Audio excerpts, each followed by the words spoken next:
Anh luôn ra đường, anh lên với chức danh là phó thị trưởng để phỉ báng người dân chúng tôi khi chúng tôi phản đối anh. Vậy tại sao trong buổi họp này lại căng mặt hậu lại?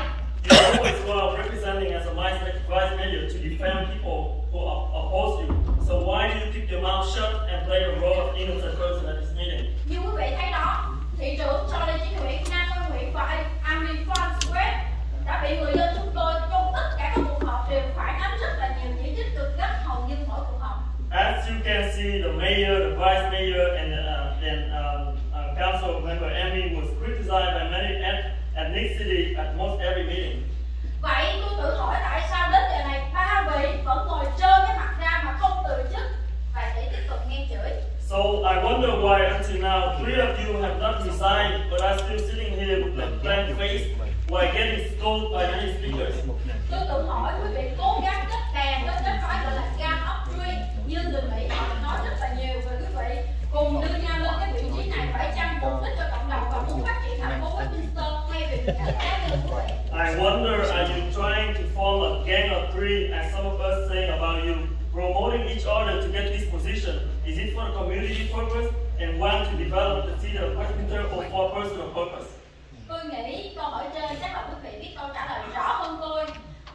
Nghe chửi mỗi 2 tuần về tư cách, đạo đức, năng lực để quý vị đạt được mục đích gì? I think the above question, you know the answer better than anyone else. Getting scored by every 2 weeks about your character, morality, ability to achieve what purpose? Yeah. Nếu quý vị muốn phát triển thành phố phồn vinh, người dân được ấm no sung túc, thì Thượng Đế không sắp đặt cho những người dân chúng tôi đứng ra vạch trần những điều xấu xa mà quý vị đang cố gắng dùng 2 tay, 2 chân của mình để che đậy. If you want to develop the proper citizen, then God would not arrange so many people like us to stand out and expose the evils that you are trying to cover. Tôi biết đối đầu với pháp luật với quý vị để giành lại sự công bằng trung thực cho các xã hội và đặc biệt là thành phố Westminster này với 3 vị là điều rất khó cho một người phụ nữ như tôi và những người dân mà đã từng lên tiếng. I know that fighting with the law to regain fairness and honesty for society and Westminster City against 3 of you is very difficult for a woman like me and other people who condemn you. Nhưng chúng tôi sẽ không từ bỏ cho đến khi quý vị từ chức hoặc bị phế chức bởi sự thức tỉnh của cộng đồng khi hiểu được sự xấu xa băng đảng của 3 người. But we will not give up until you resign or are removed by the awakening of the community to understand the evil, the gang of 3. Vì chúng tôi biết, để biết được quý vị được ngồi cái vị trí này thì quý vị đã khổ nhọc, toan tính, đấu đá khủng khiếp biết bao nhiêu đúng không? Because we know how hard it was for you to sit on this position. Dạ. Cha Liên Chí Nguyễn, nếu ông tiếp tục bè phái mà ông che cho những người hữu hại với ông là ông Nam Quan Nguyễn thì tôi tin rằng pháp luật và luật trời sẽ không tha thứ cho ông. Charlie Henry, if you continue to blink, aka the gang of 3, and cover for your support as Nam Quang Nguyen, then I believe the American law and God's law will let you pay the right price. Thank you for listening. Thank you.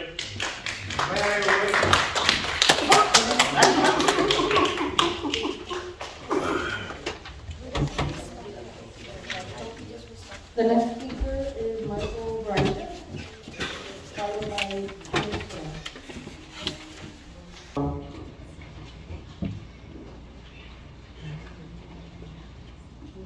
Xin chào tất cả quý vị. Tôi là một người Good evening. I will be assistant of bank mayor in Germany. Vâng, và tôi là một công dân của thành phố Westminster. I am a resident of the city of Westminster. Và những ngày qua tôi rất lấy làm xấu hổ khi mà những người nói tiếng Việt đã đứng trên này nói những điều vu cáo mạ lị và rất là vô giáo dục. Over the past few days, I became ashamed because there were people standing up here hurling all accusations and defending that position. Dạ vâng, và quý vị đã thấy rồi qua những người lên nói trước đây, đặc biệt là cái cô áo hồng ở phía sau, thật sự làm cho tôi xấu hổ bởi vì những cái hình ảnh này sẽ làm Charlie, is that personal attacking? Not personal attack, please. Hãy kêu tên người ta, bây giờ ta kêu tên người ta. I did interrupt you, please. As you can see, the speaker that went before me, especially the woman in the pink. Can you stop? Can you stop, please? It's my time. It's my time right now. Sorry, it's my time. We need to get the meeting going because we have city business to take care of. So if you need to talk among yourself, I invite you to come out and go outside and talk about it, you know. And then when you finish, come back. We'll welcome you, you know, like we already respect you as you, and we ask you to respect the other. Okay, so start now. Và tôi là người rất là tôn trọng hiến pháp Hoa Kỳ. I'm a person who respects the U.S. Constitution. Tôi tôn trọng những lá phiếu của những người dân. And I respect the vote by the people. Và tôi tôn trọng tất cả những người ứng cử và trúng cử được bầu bởi những người dân. And I respect đang ngồi ở phía trên này. All the candidates as well as people who are successfully campaigning and got elected. People sitting up here right now. Tôi sẽ cho quý vị trên này có một khoảng thời gian để quý vị chứng tỏ mình. I'm going to give you, the people sitting up here, time so you can prove yourself. Làm gì để có lợi cho thành phố mà chúng tôi đang sống? To do whatever that would benefit the city which I am a resident of. Ví dụ như giáo dục, for example, thuế, education, tax, y tế và sự an ninh của thành phố. Healthcare as well as the security and safety of the city and its residents. Là một người cư dân của thành phố Westminster và cũng là một người Việt Nam, tôi không có muốn những hình ảnh thật là xấu hổ của người Việt kia lên đây tấn công những người được dân cử bầu bằng lá phiếu hợp pháp của mình để làm xấu đi những hình ảnh của những người nghị viên ngay tại đây. As a resident of the city as well as a Vietnamese American, I do not want to have bad image being broadcast showing that people attacking the people electing out elected official up here. Tôi hiểu tiếng Việt và tôi đã chứng kiến rất là nhiều lần những vị nghị viên ngồi dưới đây bị tấn công bởi những người đang ngồi phía dưới và đã từng lên đây nói tôi có đầy đủ hết những cái video bởi vì chính tôi là người quay. Hình ảnh của Đăng Quang rất là nhã nhặn và không nói, không chửi, không gì hết khi mà bị những người kia tấn công. Và tôi không nghĩ là họ đã lên tới tận nơi trang nghiêm như thế này để mà nói những điều bịa đặt không bằng chứng.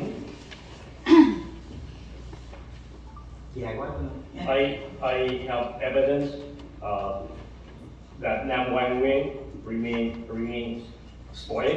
He didn't say anything when he was attacked by the people who came up here and said that he defamed them or that he humiliated them.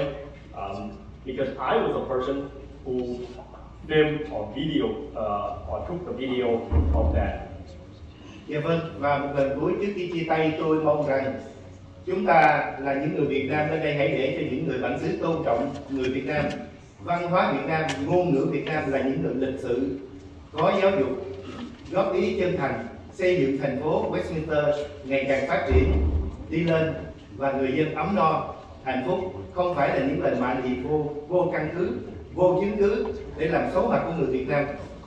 So before leaving the lecture here, I want people to know that our Vietnamese people are not like that. We do not level racist accusations. We are civilized, and that we want to contribute positively to the city. Vâng, và tôi xin chúc quý vị thành công trong nhiệm kỳ mới. Tôi mong đợi sự mạnh mẽ và sự đổi mới. Again, I would like to wish you success in your new term on the city council, so that you could help to better the city of Và nếu quý vị làm không tốt thì tôi sẽ sử dụng lá phiếu để theo hiến pháp, theo pháp luật để mà xử lý những bước tiếp theo. And if you do not you think that would benefit the city, then I would exercise my vote based on the U.S. Constitution and American law.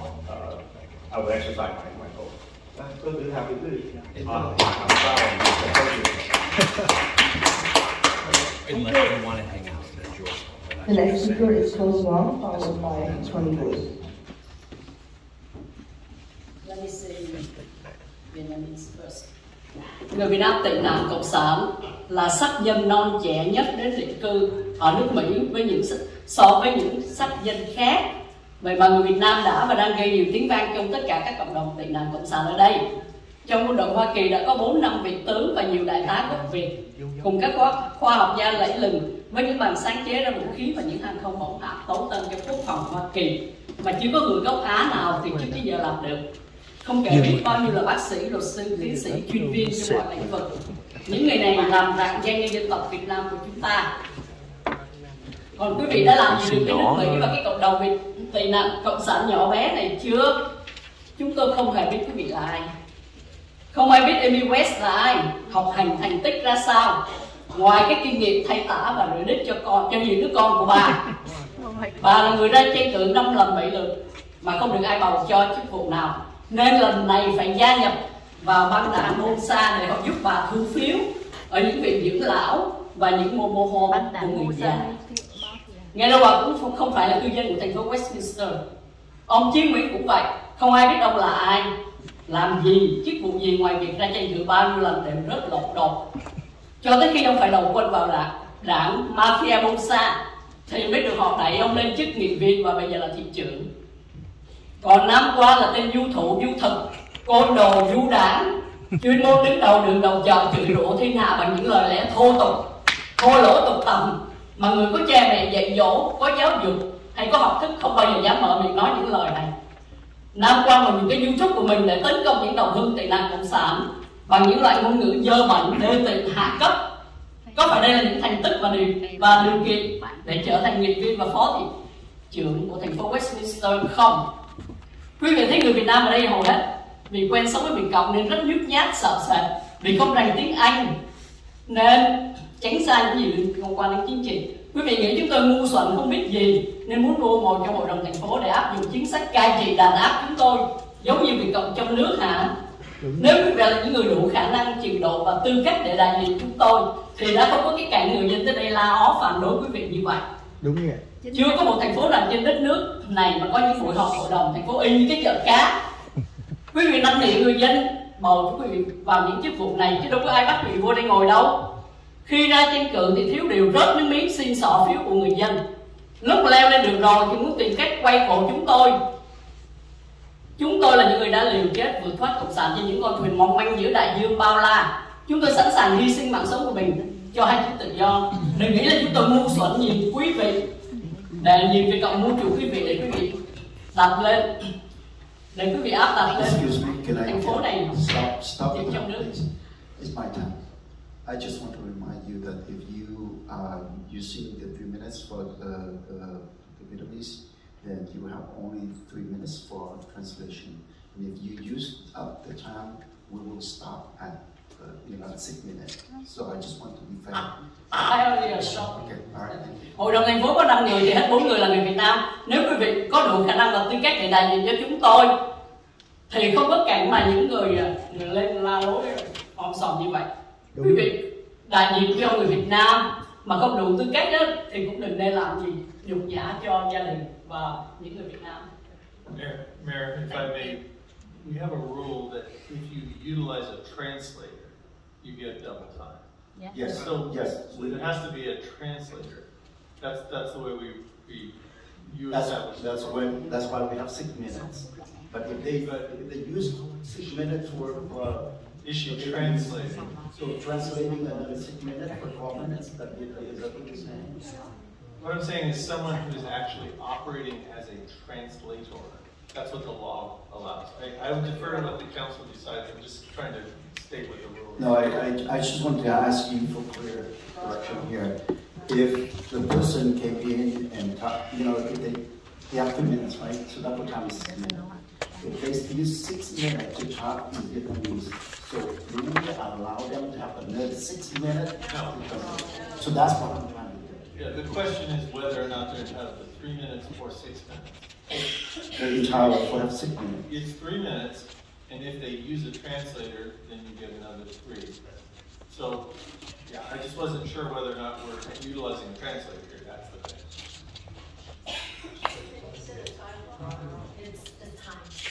No, she's still. She has. 2 minutes and 34 seconds.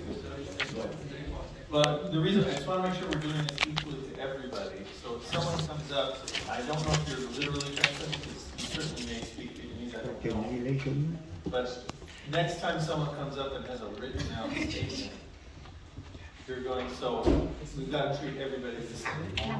Even if, so they're not really a translator, and they've been given a sheet of music, that's not translating. You follow what I'm saying? That's all. I'm just trying to make sure we read equal. I think I'm doing exactly what you just said. Okay, I don't know what I'm doing wrong here. They both have the translation, the translator, and they have 6 minutes. I didn't put the time up. City Attorney, Mayor, may I speak? May I speak? City Attorney, I don't know why, we've been doing this for as long as I've been on the council. That's 7 years. Okay, so please, can't change the rule midstream. I know what you're saying, and I believe they're doing the same as everybody else. They're preparing a translated statement. And so we've allowed that for 7 years. We're not about to change that now. So, well, we've been saying that. We're interrupting their speech just to defer that to the council to talk about it. This is something that we've been doing for 7 years. So may they finish? I have a question for you. So now, if the person writes a long speech for like 6 minutes, then we need to provide them 6 minutes to translate. I want to clear on the, have a clear direction on this. It's double time. You're allowed double time if he's a translator. No more than 6 minutes. That's exactly what I'm doing. Okay, please stop. Continue. Vietnamese immigrants are the most recent group to settle down in the U.S. as compared to all other ethnic groups. Vietnamese immigrants have been setting the most records too. There are at least 4 or 5 generals and many colonels in the U.S. military. Also, so many exceptional scientists, medical doctors, lawyers, and professors. These ingenious individuals are of great admiration and pride. What have you done for this country and for Vietnamese people? You don't know who you are. No one knows who Amy West is. What's her accomplishment? How much education does she have besides experience in changing diapers and cleaning her kids' butts? But also, she has been running 4 or 5 times for different positions and never had success. This time, she had to join the Bolsa Mafia games so they could help her harvest votes from nursing homes and senior mobile home parks. Moreover, she's not even a resident of Westminster. The same with Charlie Chi, who went. No one knows who he is. He ran for a council member position for many times. He would never have a chance to win until he joined the Bolsa gang. As a matter of fact, they pushed him up to the councilman position and now city mayor. As for Nam Quan, this guy is just some thug standing on the street corner, cursing, swearing with dirty language that a person with an education and family values couldn't have spit out such profane words. Nam Quan also has used his YouTube channel to attack his fellow Vietnamese as exactly some no-class dastard would do. In all these ill-mannered ways of conducting yourself, the qualifications, requirements for being a councilman and vice mayor, they are not. You guys have noticed that Vietnamese immigrants are used to living under communist rulings. Therefore, they are kind of timid and scared. The majority of the first-generation immigrants cannot speak English, as well as they try and stay away from anything related to politics. You probably assume that they're dumb and easy to screw you, so you try to get these seats in order to suppress our voice and to mold us like what's going on with the communist Vietnam. How you had you been dignified and respectful council members who could represent us, there wouldn't have been that many constituents showing up here at each meeting to show their opposition and disapproval toward you.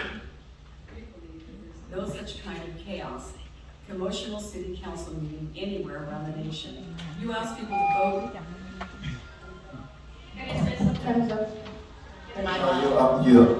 Time's up already. Please, thank you.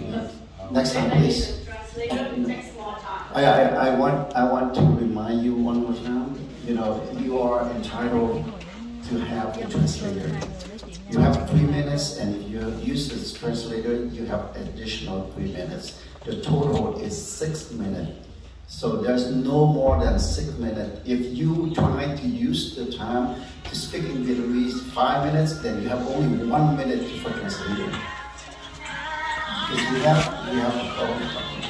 we have already decided on that, and this is a clear direction that I have from their attorneys also. So please, next speaker, please. The next speaker is Westminster Watchdog, followed by Mike Trump.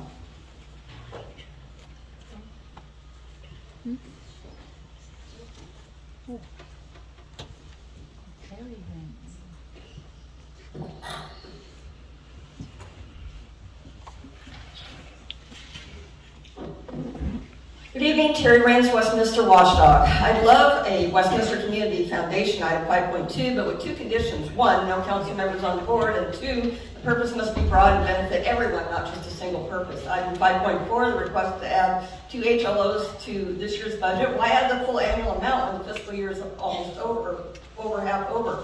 The staff report states we have 2 HLOs and 1 full-time outreach worker, but at the April 27, 2022 council meeting, the new full-time outreach worker was approved in addition to the already budgeted 2 part-timers. So what happened? I suggest a 1-to-1 ratio, 3 HLOs plus 3 full-time outreach workers providing full coverage of 7 days a week.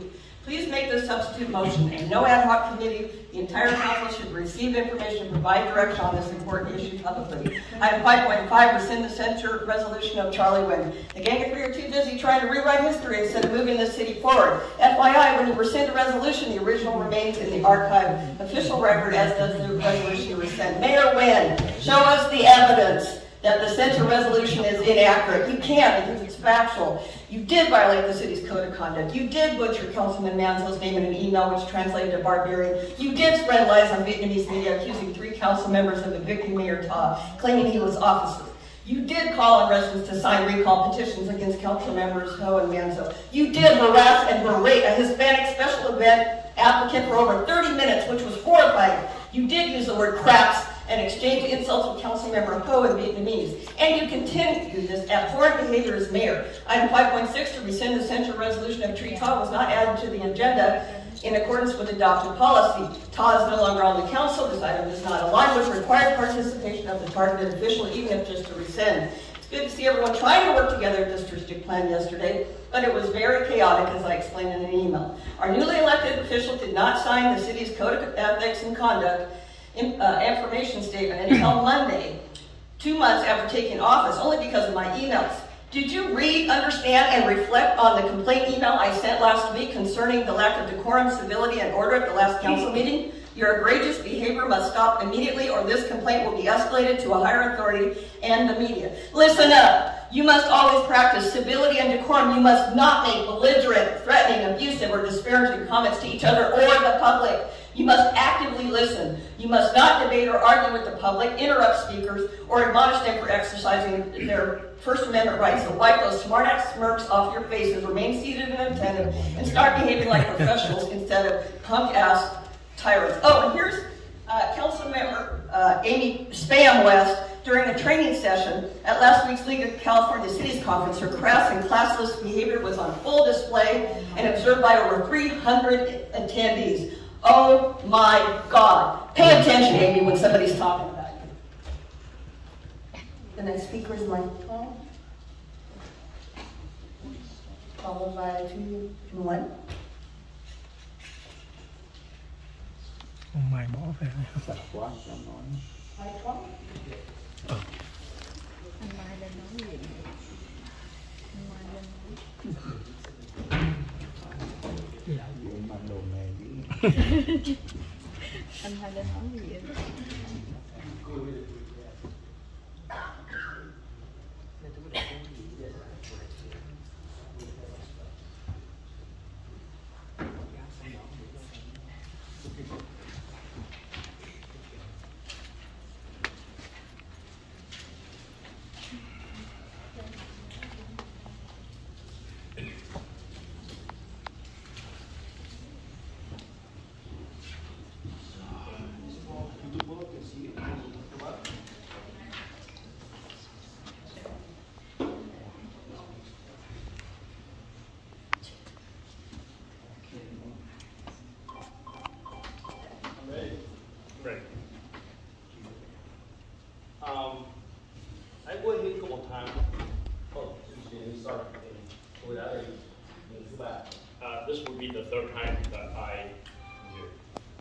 tôi đã nói với hội đồng thành phố rõ ràng Nam Quang dùng chức vụ phó thị trưởng nhục mạ bà Lệ.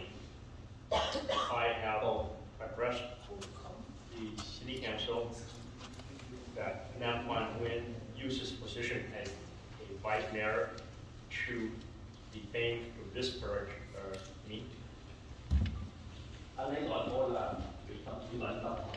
He referred to me as a person with mental issue or a person with mental condition.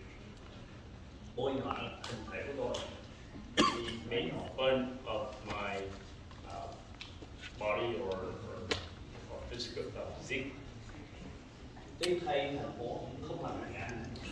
Regrettably, the city has not done anything about it. Thì cuối cùng tôi nghĩ tôi có gì cũng phát triển là chúng tôi sẽ gặp nhau tòa. And so finally, I think the only solution that I have is to see the city in court. Tôi sẽ subpoena ông luật sư ra tòa. And I will subpoena the city attorney in court.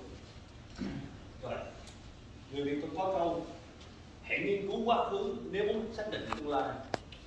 We Vietnamese have a saying that if you want to know or determine the future, you need to research and look at the past. Nam Quang nói tôi là vu khống. Nam Quang said that I falsely accused him. Tôi sẽ đưa bằng chứng anh đưa được câu nhé. I want to provide the evidence and I'm going to ask Mr. Interpreter.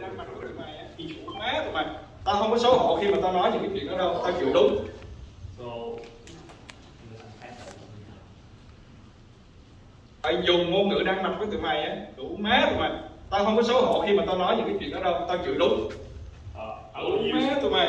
I'm going to use the F word when it comes to you. Fuck you. I'm not ashamed to say that. Fuck you. I'm sorry. Tụi mày khốn nạn vừa vừa thôi. Xin cho biết ngày tháng mà lời này nó được đưa ra. Cái này là... So before he was a council member or after? Cái này là trước hay sau cái bữa họp của hội đồng? Trước. Để mình play some con có nhạc không? Let me play it both before and after. Both that's a good question, by the way. This one before he became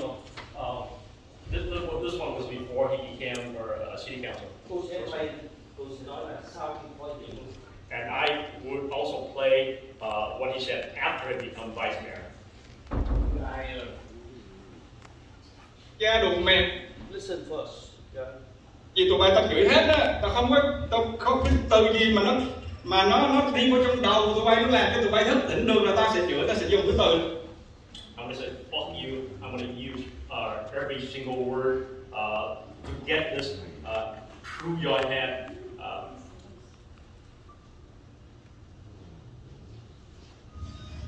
Tụi bay tha hồ, tụi bay phốt tao, tụi bay tha hồ, tụi bay report luôn.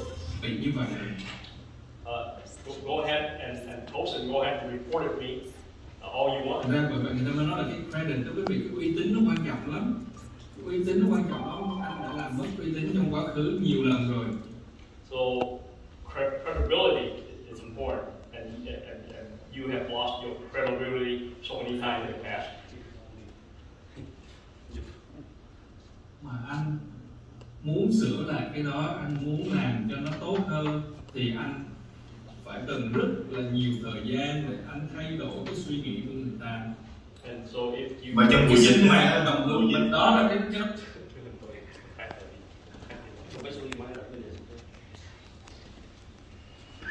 lần rồi thì tới lúc mà anh muốn sửa lại, bởi vậy người ta mới nói là cái credit đối với việc cái uy tín nó quan trọng lắm. So credibility is important. Uy tín nó quan trọng lắm, anh đã làm mất uy tín trong quá khứ nhiều lần rồi. Thì tới lúc mà anh muốn sửa, and you have lost credibility so many times in the past, and so when you want to change, anh muốn làm cho nó tốt hơn thì anh phải cần rất là nhiều thời gian để anh thay đổi cái suy nghĩ của người ta. And so when you want to improve your credibility, you need a lot of time to change people's opinion of you. Và trong buổi sinh mạng đồng hương mình đó là cái đó tôi giật đó, đó là cái lúc mà nó quan cái độ cái suy nghĩ của đồng hương của mình không có bằng mấy cái gói mì tôm mình quý vị. Cho nên là chuyện đó, chuyện gì ra chuyện đó là còn phải chửi những cái đám đó. Và nếu như mà làm mà nó quan chửi nữa đấy thì thôi. So whatever. Không có bằng mấy cái gói mì tôm mình quý vị. Cho nên là chuyện so we have to separate all these things and address each of them separately. And if I have to hurtful any of them, I will. Chỉ là chuyện đó nó quan hệ. Đúng rồi. Đây là bằng chứng Nam Quang trước khi là phó thị trưởng, khi trưởng thầy ủng hộ. So these are the evidence to show that Nam Quang used profanity before he became a vice mayor. Đây ngày Tết khi bận quần áo dài. So this is during the occasion of Tet or the Chinese New Year or Lunar New Year. He was dressing in his traditional long dress. He hứa he sẽ chửi tục. And he promised that he would be cursing again. Quý vị nào nói tôi nói láo thì chứng minh thì là. So whoever said that I lied, well, please prove that I was telling the truth. Well, you need to give me a few more minutes for. We already have given the set of time already. Don't be my home. So you saw the your own answer. Don't be lying. I'm sorry. You saw the agenda. I'm sorry. You have to be many times. You have to be on and on people, man. Please. The next speaker is. You asked for a set up time. Come on, man. Come on. Người kế tiếp phát biểu là cô Nguyễn Thủy.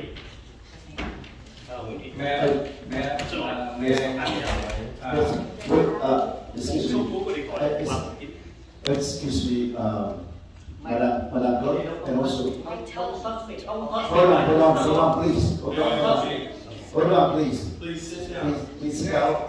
Speaker, please go back to the seat because we have one is requesting to. Yeah,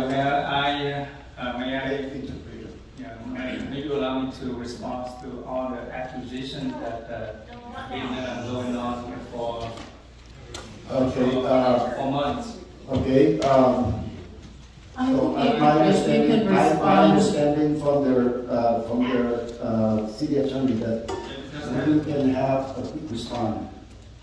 Is that correct? No. Let me ask the city attorney. Let her reply my question, please. The Brown Act allows a brief response to comments that are made. So that is permissible under the Brown Act. Brief comments, not a discussion. All right, I'm going to make it very brief.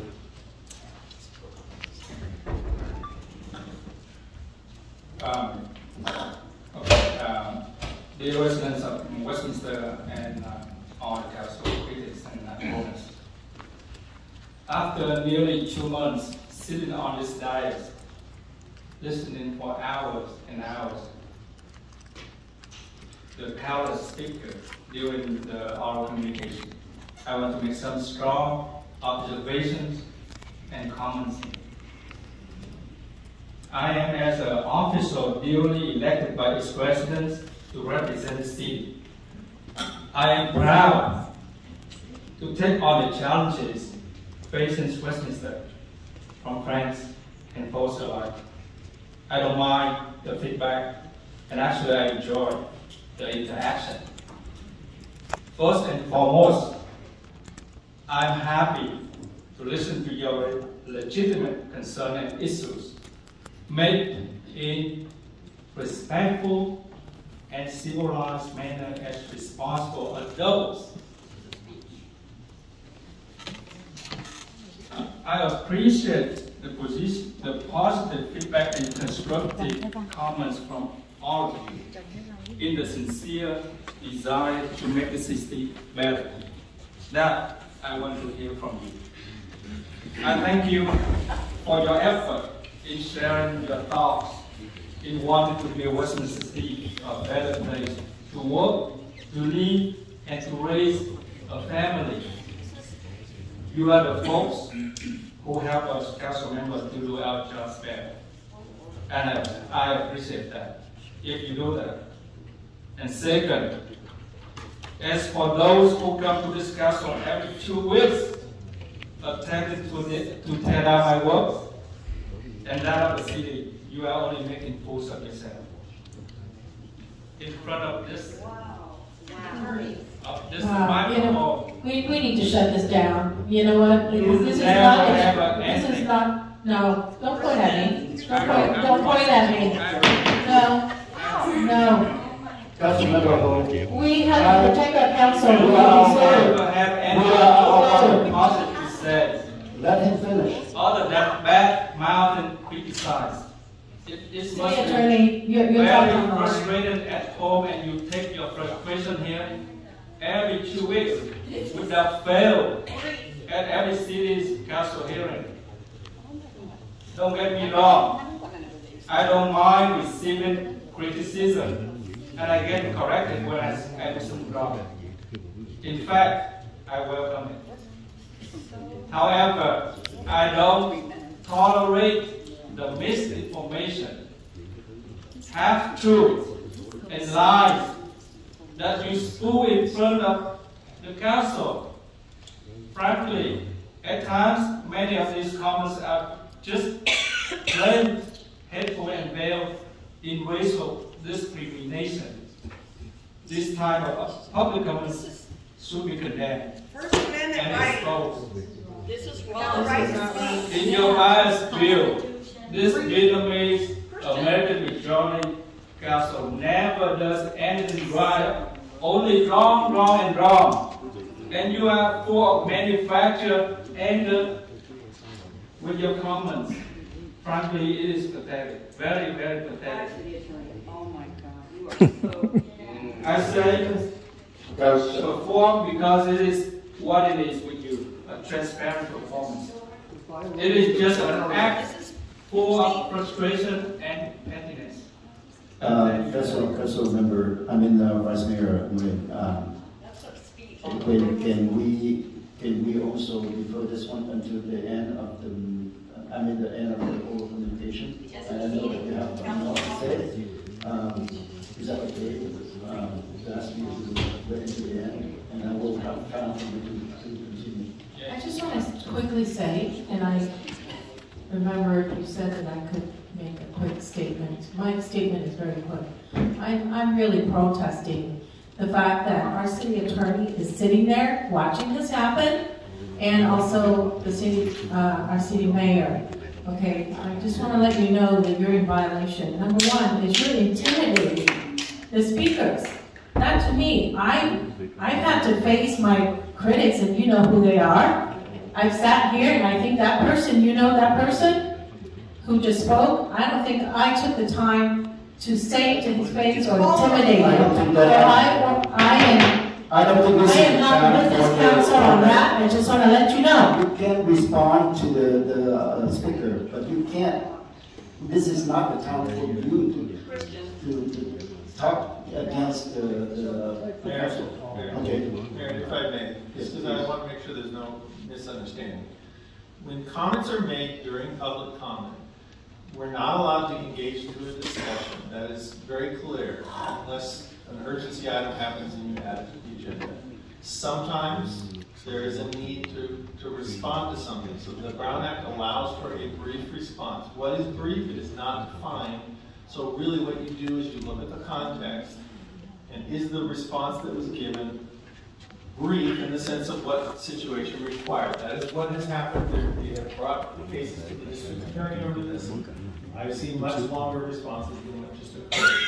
So I'm not trying to defend or anything, but I'm saying a brief response is appropriate.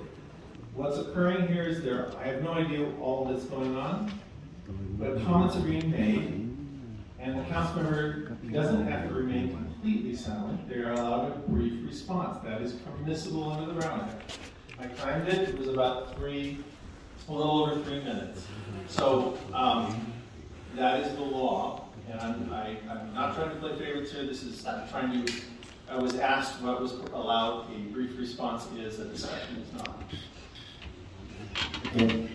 Very, Yes, This has nothing to do with the public. It's confidence for us, council. I thought we decided we were going to try to do a better job as far as conducting ourselves professionally.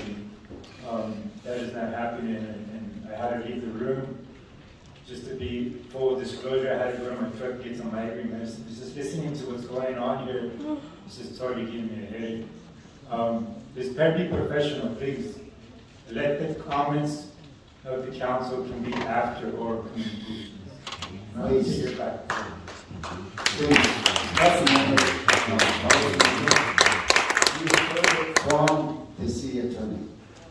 The Brown Act allowed the council members to respond, briefly respond.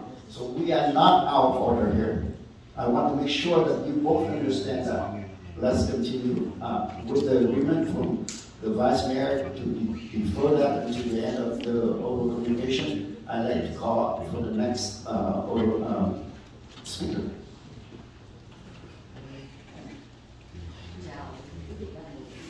Và những người bạn nhận ra tôi trước. Evening to everyone. Good evening to everyone on the bench here, and also people back here to recognize you. Hôm nay tôi tới đây là trước tiên tôi cảm ơn những người mà mới được dân cử. Những người đó đã làm cho tôi thật là xúc động, và tôi là dân của gia đình tôi.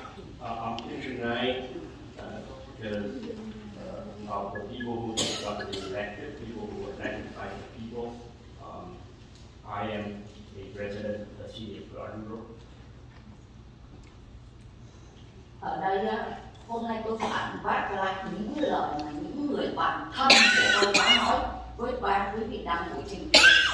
I'm responding to those statements made by my friend to those the three people up on the bench here.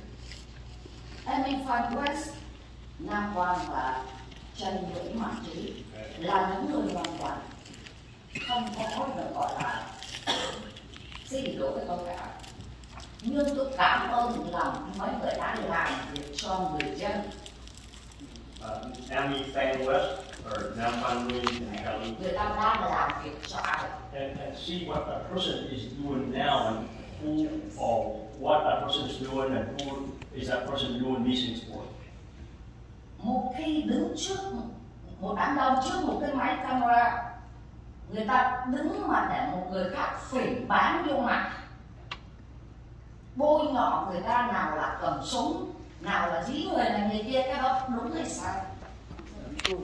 So for a person to be in front of a camera and having someone leveling accusation of you cutting a gun, putting a gun to people's head and things like that, is that right or wrong? Hiện tại nhà nào cũng có súng, kể cả tôi cũng có đấy. Nowadays, every family, every household has a gun. I myself has a gun. Tại sao mà một khi ngày xưa mình còn là bạn với nhau, mình tôn trọng nhau, nhưng sau khi không còn làm bạn nữa lại đưa đi phỉ báng cái người đó, có đúng là người Việt hay không? So why, when we were friends, and now that we're no longer friends, you don't respect that person, and you defame them, you disparage them. Is that the right thing to do? Tại sao mình lại bôi móc những cái mà quá khứ ra mà mình không coi được? Why are you making up dirt in the past and not looking at what happened? Time's up. The next person is Navin. Yeah. Followed by Dominic.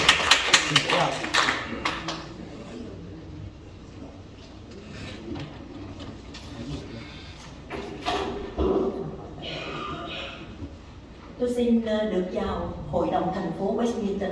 I would like to say hello to the City Council of the City of Westminster.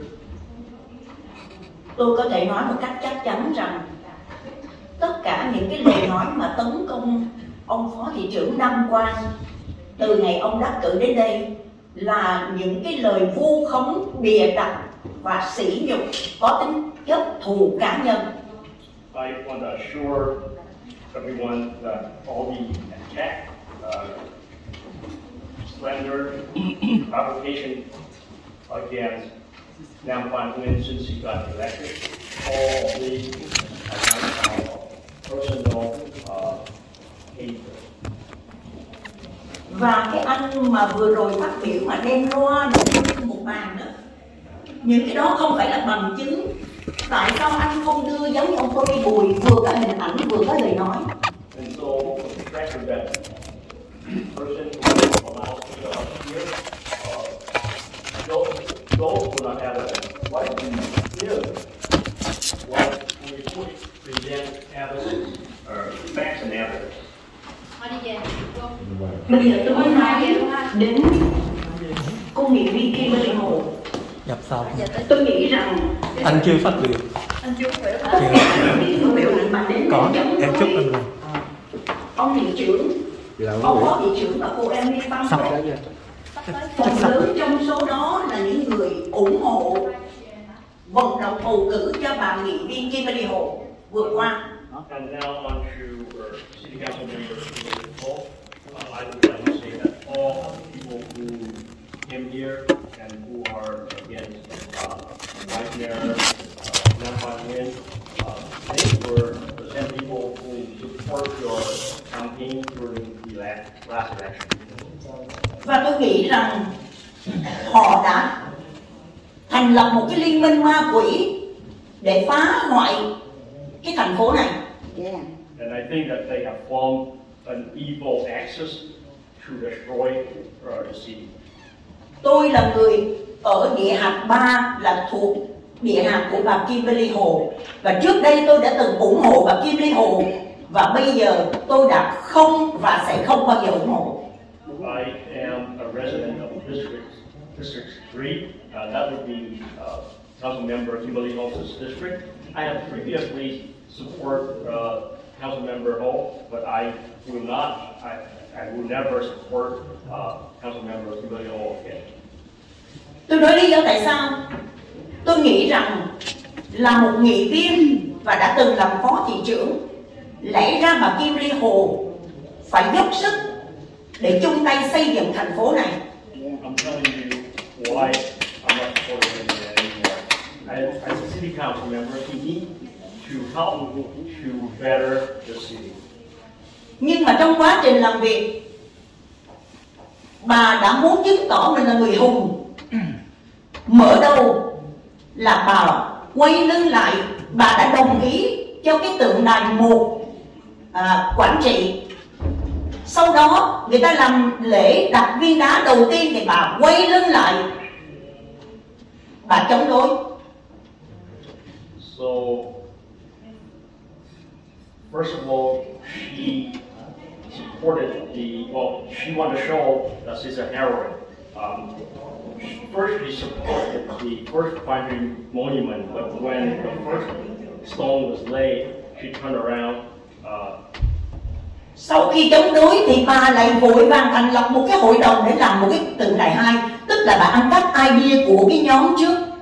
So she turned around against the first monument, and then she formed a second Quang monument committee to go against the first committee.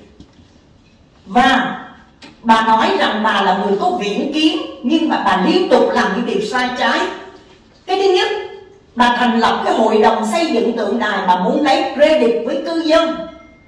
Bà chưa có xin được cái part để chứa cái tượng thì vội vàng đi quyên tiền và đi đúc 5 ông lính để làm tượng. She claimed that she has foresight, but the reason she wanted to build the Quang monument, the second Quang monument, was to get credit, to earn credit with the resident. She had yet to have a permit location, but yet she went out and built 5 statues. Cũng vì cái tượng đài 2, cái hội đồng của bà Hồ mà làm cho hội đồng thành phố cạn kiệt cái tiền quỹ vì quá nhiều cuộc họp. because of the second monument of second country monument of this hall, the city ran out or used up its money because there were so many meetings for the country monuments, the second country monument. Rồi khi mà bà ứng cử thị trưởng, bà hứa là nếu như bà thất cử thì bà sẽ từ chức. Nhưng cuối cùng bà không có từ chức. And when she ran for mayor, she said that she would resign if she was not elected, and then she was not elected, but yes, she has not resigned. Time's up. Thank you. The next speaker is Don Lee, followed by and here come. I would like a quick minute to reply to that lady. You are I'm going to read 3 pages. Please, you are recognized. Go ahead. Thank you. Okay, first of all, Ms. Nhuplin, I don't know you, and I thank you for speaking out, but you are one of the people who really help in the campaign to elect the people that you want to elect, and by putting out their fake news. So I just want to denounce your fake news, and you're one of the reasons why, that we have the problem we have today. And I just want to let you know that none of the people here, unlike what you said, they're not my people. We are not campaigning. We're just trying to conduct city business. So I would appreciate if you don't keep saying the same thing you say. Thank you.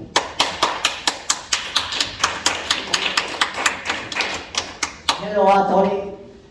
Hello, Major, and all councilmen. Hello, all officers. Hello, everyone. My name is An Kiep. I live in Westminster for more than 30 years. I am the one say the truth and the right. The first thing I have to say, all of you here must get more headaches, more crazy, because all of her people, stupid people, say something, make dirty this office. My people, and I will recall her. The first one, the second one is Pháp Bùi, just left. And the third one died out. Our people and I should be recall you out of here, and all of you have a peace and nice day and lovely. That I said. I don't want to see all the bad people ugly say stupid and do something wrong. You are keeping home. My etiquette, I say what I say. I tell you do. Thank you all of you. God bless America. God bless all of you. Thank you.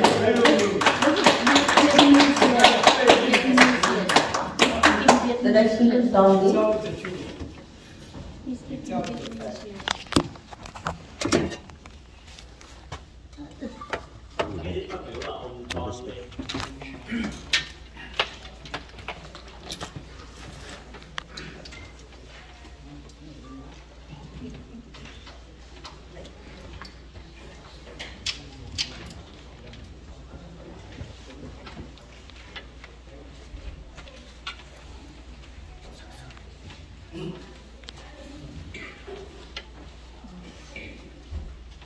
Good evening, Mayor,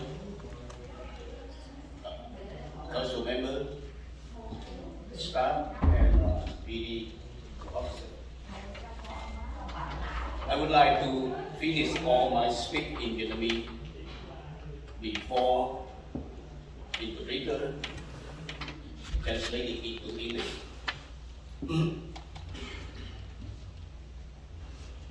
Tại buổi họp đặc biệt của Hội đồng thành phố Westminster vào tháng 12 2022 vừa qua, nghị viên Tài Đỗ và Phó thị trưởng Carlos Menzo đã thẳng thắn công nhận rằng cuộc bầu cử thị trưởng và nghị viên Hội đồng thành phố 8 tháng 11 vừa qua rất công bằng và chính xác. Đồng thời, hai ông đã hân hoan gửi lời chúc mừng tới ông Tân thị trưởng và hai tân nghị viên đã thắng cử với một số phiếu áp đảo gần 20%. Rất tiếc cho đến giờ này chúng ta cũng chưa nghe được lời chúc mừng từ nghị viên Kim Ly Hồ. Trong suốt thời gian 8 tháng tranh cử 2022 vừa qua, bà Kim Ly Hồ đã chi phí hàng triệu đô la cũng như đã cấu kết với hai vợ chồng nghị viên thành phố Canberra mở chiến dịch tấn công các đối thủ trên các đài truyền thông cả ngày và đêm. Đồng thời có nhiều flyer được gửi đến từng nhà với nội dung đầy bịa đặt, xuyên tạc và vu khống. Đại đa số cử tri thành phố Westminster đã sáng suốt nhận định và đã lên tiếng trong ngày 8 tháng 11 vừa qua. Kết quả với chiến thắng áp đảo landslide victory của ông tân thị trưởng và hai tân nghị viên. Thời kỳ tranh cử đã qua, người thắng cử đã tuyên thệ nhậm chức, người thua cuộc vẫn còn có cơ hội trong cuộc bầu cử lần sau. Đó là luật chơi dân chủ. Sau bầu cử, mọi người nên cùng nắm tay nhau để đoàn kết, xây dựng và phát triển thành phố.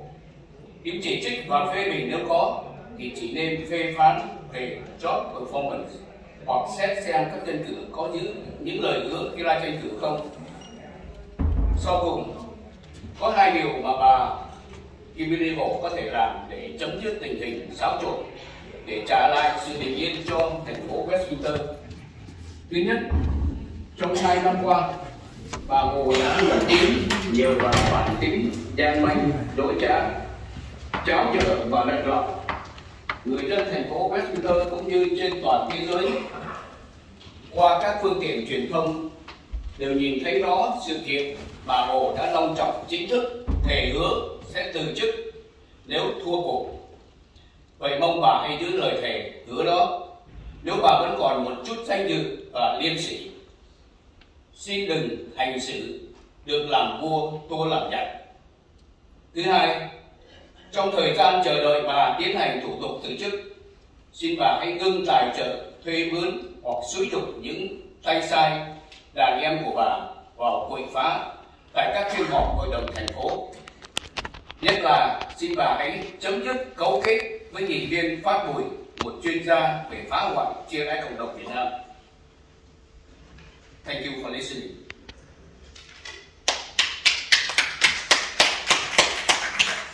At the special meeting of the City Council of the City of Westminster in December 2020, then Council Member Kaido and Vice Mayor Alfonso frankly accept and admit that the election result to elect the mayor and vice mayor was fair. At the same time, those two council members have sent their congratulate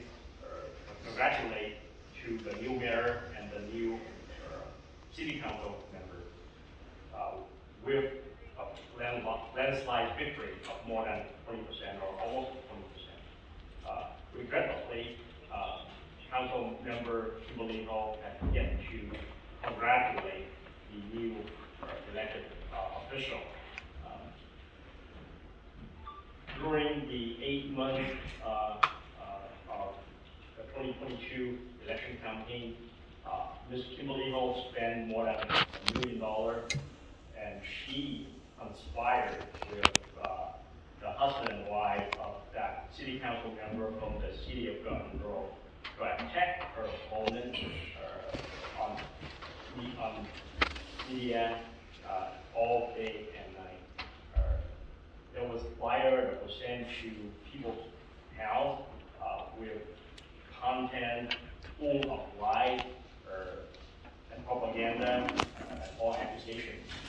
The majority of the voters of the city of Westminster was smart, and they have spoken on election day of November 8, 2022, with landslide victory for the new mayor and the 2 new city council members. Campaign time is over. The winner have sworn and have taken their seat on the council. The people who lost the election, they still have a chance for the next election. That's the rule of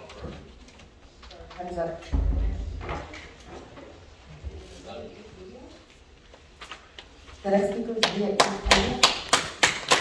followed by Deborah Munster.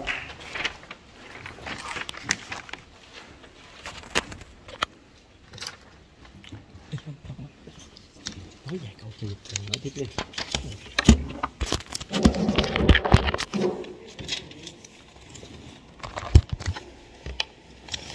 May I quickly respond to that speaker? Yes, please. Please.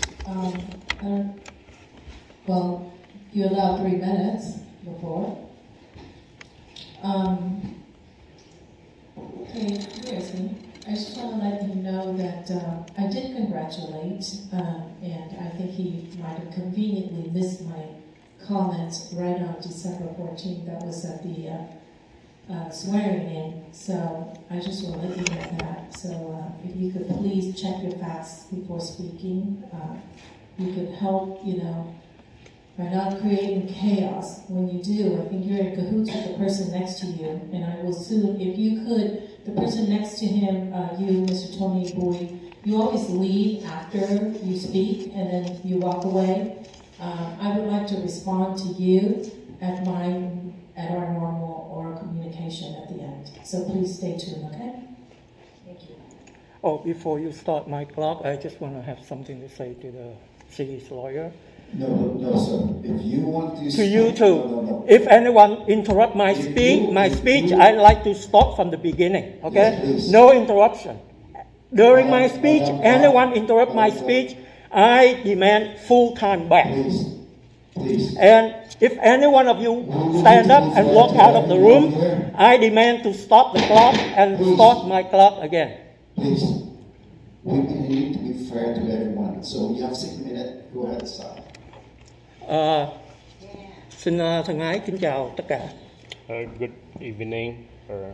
My sincerely greeting to everyone. And xin chia buồn cũng như có lời cầu nguyện với những nạn nhân trong cuộc động đất vừa qua ở vùng Trung Đông, Trung Á.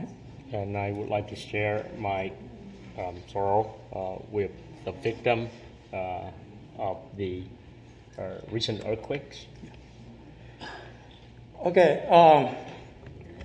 Vậy là quý vị nghe nói là quý vị mới đi học cái khóa tu nghiệp để trở thành dân cử.